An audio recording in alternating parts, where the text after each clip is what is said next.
Good evening, ladies and gentlemen. Welcome to the Gary Common Council's Planning and Development Committee meeting. I am your chairman, Councilman at Large Darren Washington. Today, we have here 4th District Councilwoman Marion Ivy, 5th District Councilwoman and City Council President Linda Barnes Caldwell, and City Councilman at Large Mr. Kenneth Wessington, and our legal counsel, Attorney Renzo Williams. Today, we are going to be discussing CPO 2026-02, an ordinance amending the sewer rate provisions of the City of Gary, Indiana regarding liens on rental property, sponsored by Councilman Darren Washington at Large.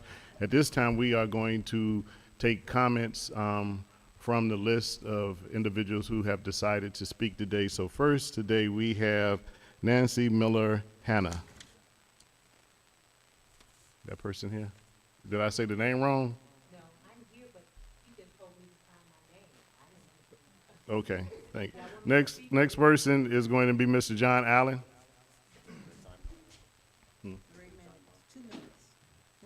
Good evening.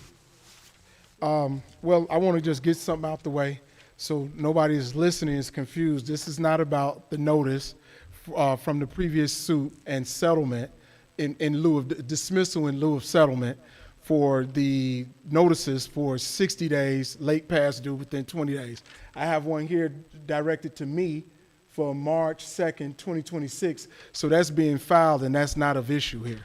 The ordinance is gives this council or the council by statute, it gives them the ability or discretion to ban liens on properties within the jurisdiction of the city, period.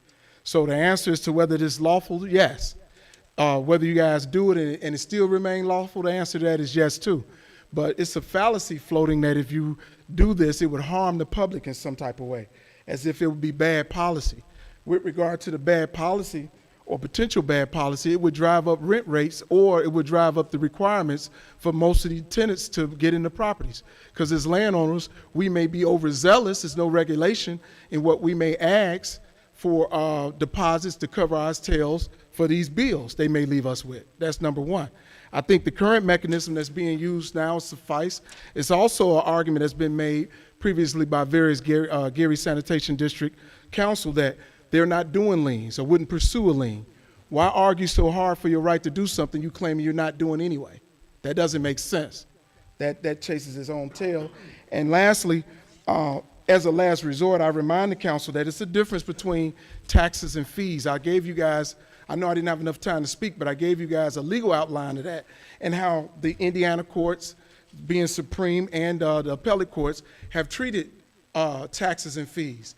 If we're subject to paying money for service that we are not receiving, that's a tax. If it attach, according to the United States Supreme Court, it's a constitutional violation if it attached to my property for something I didn't use or pay, buy. Thank you. Thank you. Mr. Jim Nowacki. Yeah, I'm here. Thank you, Mr. Chair. Good to see you. Yeah, it's Been good missing to be in here. action. Good to be here at the council committee.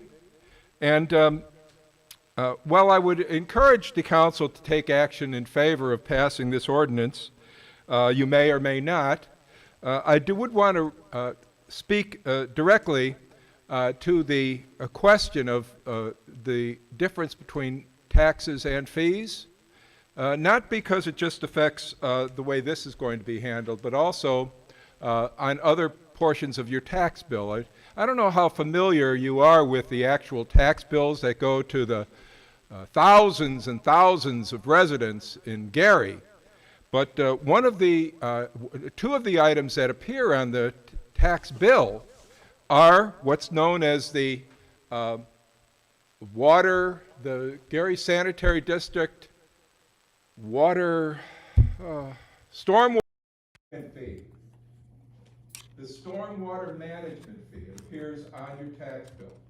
And another fee is the Little Calumet River development. Now, the argument is that that these are fees, but in fact, that they appear on your tax bill and are enforced as taxes and can send your property to the tax sale. In other words, you can pay your taxes, but not pay those two fees. And where do you think your property ends up? it ends up on the tax sale. That means they are taxes. It's easy to understand that. I don't know why I have to explain it to you.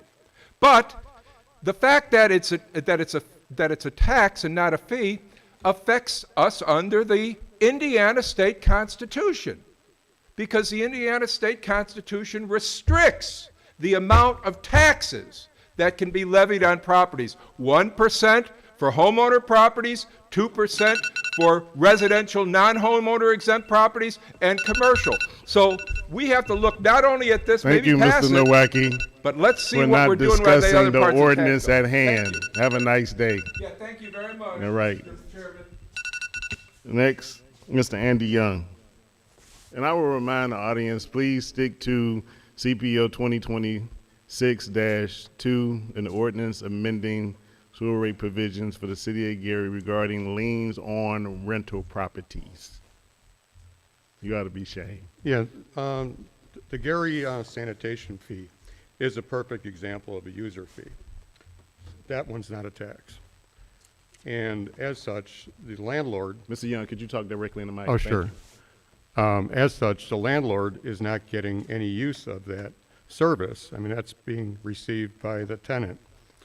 So it should, just like NIPSCO or Indiana American Water, those are user fees as well for utilities. And even the representative from the Gary Sanitation District, Stormwater Management District, Mrs. Henry, even said last time in the second council meeting in February that it's, we're like a utility and this is a fee and not a tax. But here, they are a utility and this is a user fee in this situation.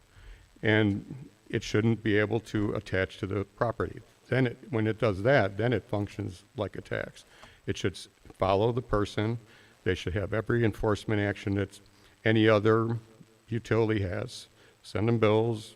Next time they try and get an account, make them pay their balance, but it shouldn't be a lien on the landlord's property that never used that service. Thanks. Thank you. Any questions by any council members? All right. Hearing none, this item will be taken up at the next Gary Common Council meeting. The meeting is adjourned.